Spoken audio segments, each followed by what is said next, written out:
Radio মিলনের আজকের নিবেদন বিভূতিভূষণ বন্দ্যোপাধ্যায়ের কাহিনী বাঘের মন্তর। গল্পটি ভালো লেগে থাকলে অবশ্যই লাইক এবং শেয়ার করবেন। আপনাদের মতামত জানাতে কমেন্ট করতেও ভুলবেন না এবং আরও নতুন নতুন গল্প শোনার জন্য সাবস্ক্রাইব করুন আমাদের অফিসিয়াল ইউটিউব চ্যানেল রেডিও মিলন 90.4 FM।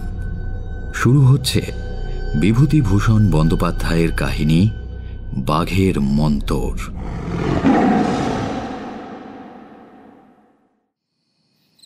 বাইরে সেদিন বেশ শীত শীত। রায়বাহাদুরের বাড়ির বৈঠকখানায় বসে বেশ গল্প জমেছিল। আমরা অনেকেই ছিলাম। ঘন ঘন গরম চা আর ফুলুরি মুড়ি আসাতে আসর একেবারে সরগরম হয়ে উঠেছিল। রায়বাহাদুর অনুকূল মিত্র একজন মস্ত বড় শিকারী। আমরা কে না তার কথা শুনেছি। তার ঘরে ঢুকে চারিদিকে চেয়ে শুধু দেখবে বাঘ ভাল্লুকের চামড়া, বাঘের মুখ, ভাল্লুকের মুখ এইসব বাঁধানো। ঘরগুলো দেখে মনে হয় ট্যাক্সিডার্মিস্টের কারখানায় এসে পড়লাম বুঝি।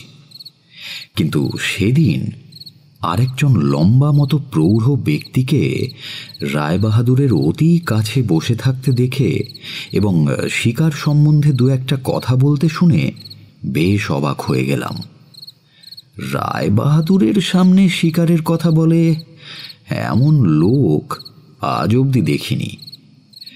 যে অনুকূল মিত্র জীবনে 30টি রয়্যাল বেঙ্গল, 15টি লেপার্ড মেরেছেন, ভালুক আর বনশুয়োর তো লেখাজোখা নেই।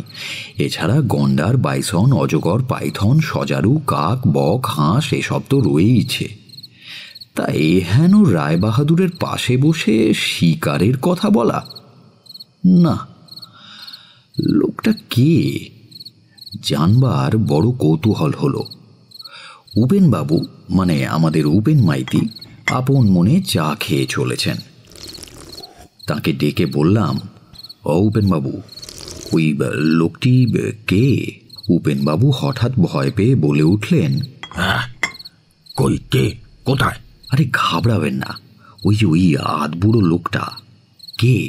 ও উনি? হ্যাঁ হ্যাঁ, উনি হচ্ছেন গিয়ে বিজ্ঞ শিকারী নিধিরাম ভট্টাচার্য। নামটা কেমন যেন টোলের পণ্ডিতের মতো শোনালো না? আপনি অনায়াসেই বলতে পারতেন নৈয়ায়িক নিধিরাম সার্বভৌম। সে শিকারের ব্যাপারে উনি বড় একটা কেউ কেটা নন। ওর শিকারযোগ বইটা পড়েননি? 3টে এডিশন হয়ে গেল। আসুন আপনার সঙ্গে আলাপ করিয়ে দিই। আলাপ হয়ে গেল।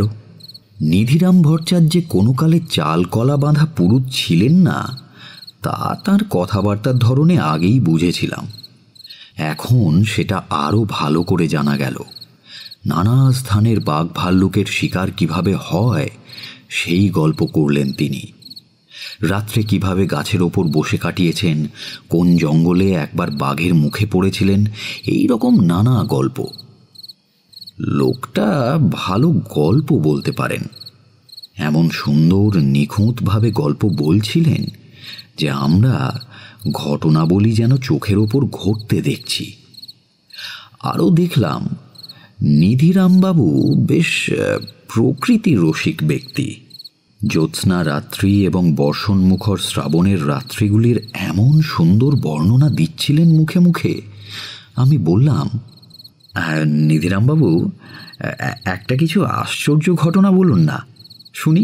তাই শুনে তিনি বললেন, সবই আশ্চর্য, বনের সব ব্যাপারটাই আশ্চর্য। তবুও কি? ভূতের গল্প? ভূত দেখিনি কখনো চোখে। বিশ্বাস করেন না? বাবা, এ তো ভারী অদ্ভুত লোক। বাঙালি হয়ে ভূতে বিশ্বাস করে না এমন লোক আমি কমই দেখেছি। অবশ্য পরে কথার ভাবে বুঝলাম তিনি তন্ত্রমন্ত্রে বিশ্বাসী। বললাম, আপনাদের তন্ত্রশাস্ত্রে ভূত মানে না?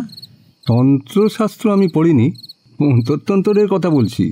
ও, তা কিরকম মন্ত্রতন্ত্র? সব বাজে, ভুয়ো। ও বাজে? একদম। আমি একেবারে অতটা যেতে রাজি নই। মন্ত্রে শক্তি নিশ্চয়ই আছে। তো ওই করে করে দেশটা উচ্ছন্নে গেল। আপনারা ইংরেজি লেখাপড়া শিখে এইসব মানেন? এইবার নিধিরাম ভট্টাচার্যের ওপর আমার শ্রদ্ধা হলো। আশ্চর্য মানুষ তো, আধুনিক মনোবৃত্তি সম্পন্ন প্রৌঢ় ব্যক্তি। আমি বললাম, আপনি সুন্দরবনে গেছেন? অনেকবার। এই মন্তরতন্ত্র সম্বন্ধে সেখানকার একটি ঘটনা বলি। এইবার আমি বেশ এগিয়ে গিয়ে বসলাম তার কাছে। দিনটা এইসব গল্প শোনার জন্য উপযুক্তই বটে। উনি বলতে লাগলেন, সেবার কাকডাঙ্গার ট্যাঁকে আমাদের বজা লেগেছিল। আমাদের যিনি শিকারের গুরু, খুলনার উকিল সীতাকান্ত রায়ের ভাইপো শ্যামাচরণ রায় ছিলেন আমাদের সঙ্গে।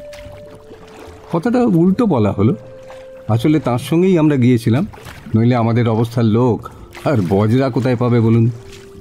তো যেখানে বজরা বাঁধা হলো সেখানটা একটা খালের মুখ। গভীর বনের মধ্যে দিয়ে এসে এখানে নদীতে পড়েছে কাকডাঙ্গার খাল। খালের দৃশ্য বড় সুন্দর। দুধারে হেতাল ঝোপ, বনের মধ্যে গরান আর গোলপাতার গাছ, জলের ধারে টাইগার ফার্নের জঙ্গল। এই টাইগার ফার্নের জঙ্গলের মধ্যেই সাধারণত বড় বড় বাঘ আত্মগোপন করে থাকে। শ্যামাচরণ রায় ফার্সিতে তামাক খেয়ে নিয়ে আমাদের বললেন, কাকডাঙ্গার খালে ডিঙি ওঠাও। ডিঙি বেয়ে আমরা চললাম খালের মধ্যে দিয়ে। সুন্দরবনে যারা কখনো যাননি তারা বুঝতে পারবেন না, এই রকম খাল বেয়ে জঙ্গলের মধ্যে দিয়ে যাওয়ার সময় কি চমৎকার রূপ চোখে পড়ে সুন্দরবনের। কখনো হেতাল ঝোপ, কখনো বন্য লেবুর জঙ্গল, গোল গাছের সারি, কোথাও বা বাতাবি লেবুর মতো প্রচুর ফল হয়ে আছে, কোথাও বা হলুদ ফুল ফুটে আলো করে আছে বন্য লতা। কেয়া ঝোপে কেয়া ফুল ফুটে বাতাসকে মিষ্টি করে তুলেছে। অনেকে বলেন সুন্দরবন বড় একঘেয়ে। আমি নিশ্চিত তারা গভীর জ্যোৎস্না রাত্রে এ বনের চেহারা কখনো দেখেননি। অন্ধকারে দেখেননি সূর্য উঠবার আগে রাঙা আলোয় মোড়া নিস্তব্ধ বনানীর রূপ। শোনেননি বিচিত্র বিহঙ্গ কাকলি। আমার গুরু শ্যামাচরণ রায় এত ভালোবাসতেন এই বন যে বাড়িতে বলেছিলেন তিনি মারা গেলে তাঁর দেহটি যেন সুন্দরবনে সমাধিস্থ করা হয়। তাঁর আত্মা এতে শান্তি পাবে। তিনি বেঁচে আছেন? না, বহুদিন দেহ রেখেছেন। দেহ কি সমাধিস্থ করা হয়েছিল বনের মধ্যেই নাকি? না, হিন্দুর দেহ সমাধিস্থ করা নিয়ে গোলমাল হয় সমাজে, তাই হয়নি। ও, বড়ই দুঃখের কথা। বেশ, তারপর বলুন। হ্যাঁ, শুনুন তারপর। কিন্তু একটা কথা, সবটা শেষ হয়ে না গেলে কোনো প্রতিবাদ করতে পারবেন না। আচ্ছা বেশ, তাই হবে, আপনি বলুন। নিধিরামবাবু ভালোভাবে তামাক টেনে দম নিয়ে অনেকখানি ধোঁয়া ছেড়ে তারপর আবার বলতে শুরু করলেন। অনেক দূর চলে গেলাম খাল বেয়ে। সত্যি কথা বলতে কি, শিকার করার নেশার চেয়েও এই ঘন বনভূমির দৃশ্য আমাকে পেয়ে বসেছিল। যখন প্রায় মাইল খানেকও বেশি চলে গিয়েছি নদী থেকে, তখন খালের ধারের বন ঝোপের মধ্যে কে যেন বলে উঠল, বাপ ও বাবুরা। আমরা চমকে উঠলাম। ডিঙির হিন্দু মাঝি ভয়ে ভয়ে বলে উঠল, রাম রাম রাম রাম রাম রাম রাম রাম। শ্যামাচরণ রায় গলা উঁচু করে ডাঙার দিকে চেয়ে বললেন, আহ, চুপ করো সবাই। কে ওখানে? বাবু আমি। কে তুমি? কোথায় তুমি? সামনে বেরিয়ে এসো। এই যে বাবু, আমি হেতাল ঝোপের পাশেই বসে। সত্যি এতক্ষণ লোকটাকে দেখতে না পাওয়ার দরুন ওর স্বর অশরীরীর কণ্ঠ নিঃসৃত বলে ভ্রম হচ্ছিল বটে। এবার লোকটাকে সবাই দেখতে পেলে। ওই তো বসে আছে হেতাল ঝোপের ডাইনে। ওকে আগেও দেখা গিয়েছিল, এবার বুঝলাম। কিন্তু আলো ছায়ায় জলের মধ্যে দিয়ে ওকে গাছের কাটা গুঁড়ির মতো দেখাচ্ছিল। আমরা দোস্তুর মতো অবাক হয়ে গিয়েছিলাম ওকে ওখানে একা বসে থাকতে দেখে। সুন্দরবনের সঙ্গে যাদের পরিচয় আছে তারা বুঝবেন, এরকম বনের মধ্যে একা বসে থাকতে বাতুলেও ভয় পায়। শ্যামাচরণ রায় বললেন, ও বেশ, তা ওখানে কি করছিলে? হেতাল ফল খাচ্ছিলাম, বড্ড খিদে পেয়েছে, গরিব নোক। কথাটার ঠিক জবাব হলো না। খিদে পাওয়া তো শরীরের ধর্ম, সেটা আশ্চর্যের ব্যাপার নয়। এই জঙ্গলে ঢুকলে পাকা কুল ছাড়া যে আর কিছু খাবার পাওয়া যায় না তাও ঠিক, কিন্তু তুমি এখানে এলে কি করে? আমি ফকির মানুষ বাবু, ভয় ডর করলে আমাদের চলে। আমার একটু নৌকায় তুলে নেবেন বাবু।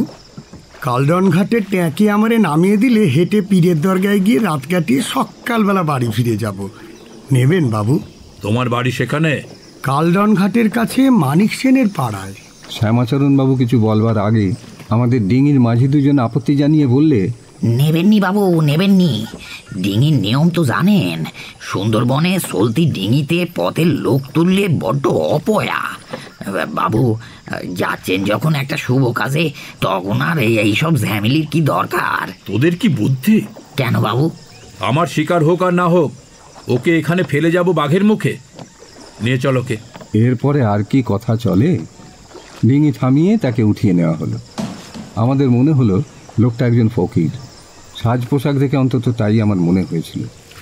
হিন্দু কি মুসলমান বাইরের সাজ দেখে বোঝা শক্ত। আমরা চুপ করে আছি। শ্যামাচরণ রায় বললেন, কি সাধনা? বাঘ আনবার মন্তর জানি কি না, তার সাধনা। সেটা আবার কি? আছে বাবু, আমার গুরু আমায় শিখাইছেন। হাড়ির মধ্যে মুখ দিয়ে ডাকো। না বাবু, মন্তরে বাঘ আসবে। শোনো, আমরা শিকার করতে চলেছি। তুমি বাঘ এনে দিতে পারলে 10 টাকা বকশিস পাবে। আপনার দয়া বাবু। ফাঁকি দেবার চেষ্টা করবে না। ও কথাই বলবেন না বাবু। লোকটাকে আমরা ততক্ষণে সবাই ঘিরে বসেছি। শ্যামাচরণবাবু বললেন, সুন্দরবনে একজন লোক আছে যারা শিকারির সামনে বাঘ হাজির করে পয়সা জোগাড় করে।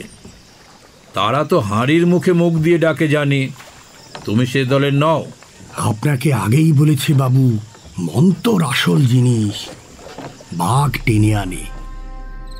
এই সময় আমি নিধিরাম ভট্টাচার্যকে জিজ্ঞেস করলাম, হাঁড়ির মধ্যে ডাকার ব্যাপারখানা তো ঠিক বুঝলাম না। এক শ্রেণীর লোকের পেশা হচ্ছে এই, তারা ঝোপের মধ্যে বসে হাঁড়ির মধ্যে মুখ দিয়ে বাঘের আওয়াজ নকল করে ডাকে। তাতে নরবাঘ সেখানে ছুটে আসে এবং শিকারীর বন্দুকের পাল্লায় ধরা দেয়। 5 টাকা ছিল ওদের ফি যুদ্ধের আগে, এখন কত জানি না।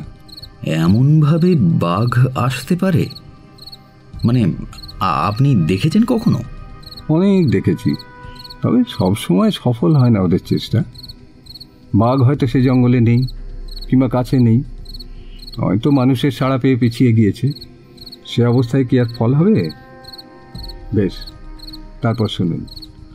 আমি ঘুণ শিকারি, মন্তরে বাঘ এনে দেয় এমন কথা কখনো শুনিনি। শিকার কত এগিয়ে গেল তাহলে ভাবুন তো। শিকারের শখ যাঁদের আছে তারা খুব ভালো করে জানেন একটা জ্যান্ত বাঘের পেছনে কি খাটুনিটাই না তাকে করতে হয়। জঙ্গল ঠেঙাও, নয়তো মাচান বেঁধে রাত জাগো, সেসব কি আর সোজা কথা মশাই? আর সে জায়গায় যদি মন্তরে বাঘ আসে, তবে শিকার কত সোজা হয়ে গেল বলুন। 5-এর জায়গায় 10 টাকা দিতে কেন তারা আপত্তি করবে? ঠিক কথা। তারপর ঘন্টা 2 কেটে গেল। কাকডাঙ্গার খালের মাজায় এসে আমরা নোঙর করলাম। মাজায় মানে? খালের অর্ধেকটা পার হয়ে এসে ধীরে ধীরে সন্ধে হয়ে এলো।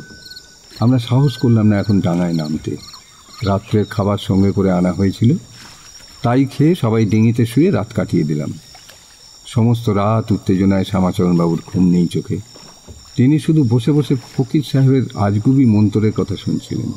সে কতবার সাধনা করেছে বনের মধ্যে এই বাঘ আনার জন্যে।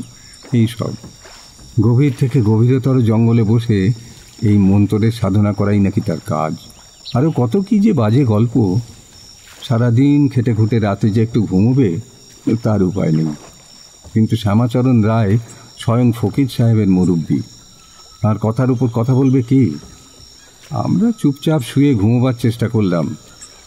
শেষ রাতের দিকে খানিকটা কৃতকার্য যে হয়নি তাও নয়।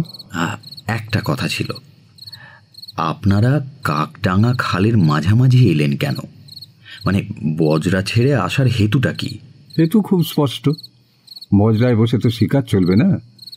বজরা আছে নদীতে, তার একদিকে জঙ্গল, অন্যদিকে কুলকিনারা দেখা যায় কি যায় না। ছোট খালের মধ্যে না গেলে দুদিকে জঙ্গল তো তুমি দেখতে পাচ্ছ না।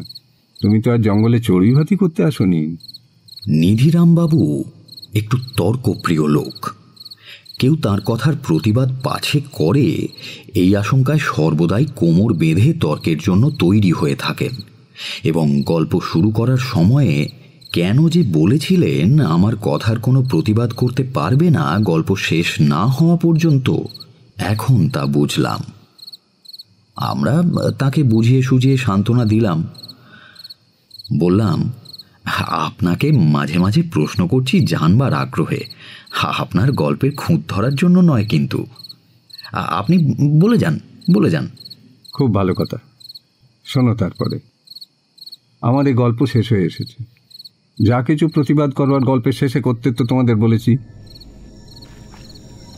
তারপর ডিঙি নোঙর করে সারা রাত্রি সেখানে থাকবার সময় সে রাত্রেই বুঝতে পারা গেল কি ভয়ানক জায়গায় আমরা এসেছি। জ্যোৎস্না রাত্রির আলো ছায়া বারবার কেঁপে কেঁপে উঠে ভেঙে ভেঙে যেতে লাগলো বাঘের গর্জনে। কাকডাঙ্গার খাল সম্বন্ধে শ্যামাচরণ রায় বিবেচনায় ভুল করেননি। ভোরে উঠে শ্যামাচরণবাবুকে বললাম, চমৎকার জায়গায় এনেছেন। শ্যামাচরণ রায় বললেন, কাঁচা শিকারির কথা হয়ে গেল। কেন বলুন তো? বনের বাঘ আর শিকারির বাঘ এক নয়। ওরকম বাঘ ডাকে সুন্দরবনের বহু জায়গায়, কিন্তু চোখে দেখতে পাবে না কোনোদিন একটিকেও। তাই তো ফকির সাহেবকে ধরেছি। এখন ফকির সাহেবের দয়া আর আপনার হাত যশ। সকালের রোদ বেশ উঠলে আমরা সবাই ডিঙি থেকে নেমে বনের মধ্যে ঢুকলাম। 8 মাইল মতন দূরে একটা ফাঁকা জায়গা আছে বনের মধ্যে, তাকে বলে হাতলবাদিয়ার ডাঙা। সেখানে আমরা রান্না করে খাবো দুপুরে। আমরা জিনিসপত্র নিয়েই নামলাম, নয়তো কে আবার এ বনের মধ্যে দিয়ে ডিঙিতে ফিরবে রান্নার জিনিস নিতে। মাঝি দুজনকেও সঙ্গে নিলাম। এই নির্জন জঙ্গলে তারা দুটি প্রাণী ডিঙিতে বসে থাকতে রাজি নয়। দুদিকে ঘন গরান আর হেতালের জঙ্গল, টাইগার ফার্নের ঘন সমাবেশ। পা বাঁচিয়ে চলতে হয় সুলোর। সুলো হলো গাছের বায়ব্য শেকড়, কাদা থেকে মাথা তুলে থাকে তীক্ষ্ণভাবে, একেবারে সড়কির মতো খাড়া হয়ে থাকে। ঝরা পাতার তলায় পা দিলেই রক্তপাত। দুধারে বন, মাঝখান দিয়ে জুড়ি পায়ে চলার পথটা। ফকির সাহেব সকলের আগে, তার পেছনে গুরুজি শ্যামাচরণ রায়, তার পেছনে দুজন লোক, তারপরে আমি, সর্বশেষে মাঝি দুজন। এক জায়গায় কি একটা শব্দ হলো। শ্যামাচরণবাবু আর লোক দুজন চমকে দাঁড়িয়ে গেল। আমি একটু অন্যমনস্ক হয়েছিলাম, ব্যাপারটা না বুঝতে পেরে এগিয়ে গেলাম। বললাম, কি হলো, থামলেন যে? ঠিক সেই সময় নজর পড়ল দলের একেবারে সামনে যেখানে ফকির সাহেব ছিলেন, তিনি এখন আর সেখানে নেই। ফকির সাহেব বুঝি? সর্বনাশ! উফ, এমন কাণ্ড কখনো। তার পেছনের লোকটি তখনও আড়ষ্টভাবে দাঁড়িয়ে। একজন বললে, বাবু, ওই ডান পাশের জোপ থেকেই তো। হা, গরিব লোক। আমি মন্ত্র আওড়াতে বলেছিলাম ওকে মনে মনে। ব্যাপারটা তখনই শুনলাম। ডান দিকের টাইগার ফার্নের বন থেকে ভীষণ একটা রয়্যাল বেঙ্গল টাইগার লাফিয়ে পড়ে ফকির সাহেবকে তুলে নিয়ে গেছে। যে দেখে মনে হলো বাঁদিকের হেতাল ঝোপের মাথা যেন তখনও নড়ছে। আমি রুদ্ধ নিঃশ্বাসে নিধিরামবাবুকে জিজ্ঞেস করলাম, তারপর পাওয়া গেল ফকির সাহেবকে? তা কখনো যায়? ওই শেষ। একটা হিংলাজের দানার মালা কেবল একটা হেতালের ডালে বেঁধে ঝুলছিল। আমরা অনেক খুঁজেছিলাম। শ্যামাচরণ রায় বড় শিকারী, বাঘের ধরন ধারণ, তাক বাঘ অনেক কিছুই জানেন। তিনিও কিছুই করতে পারলেন না। নামও জানি না ফকির সাহেবের, যে কাউকে কোথাও খবর দেব। আমার গুরুজি শ্যামাচরণ রায় বলতেন, লোকটি সত্যিই গুণী ছিল। মন্তরের জোরে বাঘ আকর্ষণ সে ঠিকই করেছিল। আমার অসতর্কতায় মারা পড়ল। বাঘকে আকর্ষণ করতেই শিখেছিল, বাঘের হাত থেকে বাঁচার মন্তর সে শেখেনি। অপরাহ্নের দিকে আমরা খোঁজাখুঁজি শেষ করে কাকডাঙ্গার খাল বেয়ে বজ্রা ধরলাম নদীতে। মন সবারই এত খারাপ হয়ে গেল যে সেবার আমাদের শিকারে আর কোনো উৎসাহই রইল না। শ্যামাচরণবাবুকে একটা কথা আমি জিজ্ঞাসা করেছিলাম, গুরুজি, ফকির সাহেবকে দলের আগে যেতে কে বলেছিল? আপনি তো জানেন নিরস্ত্র অবস্থায় আগে ওভাবে যেতে নেই। শ্যামাচরণ রায় বলেছিলেন, বিশ্বাস করিনি, যে বোগাস বলে ভেবেছিলাম তোমাদের মতো।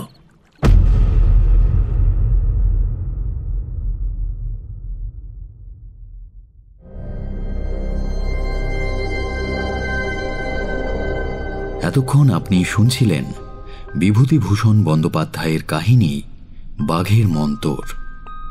নিধিরাম ভট্টাচার্যের চরিত্রে সুব্রত, শ্যামচরণের ভূমিকায় দীপক, ফকিরের চরিত্রে রথিন, গল্প পাঠে এবং অন্যান্য ভূমিকায় সায়ন, নাট্যরূপ দান Nargis, poster and publicity design divine comedy, সমগ্র পরিচালনা এবং ধ্বনি পরিকল্পনা সায়ন।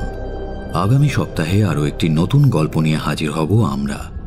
শুনতে থাকুন রেডিও মেলন 90.4 FM।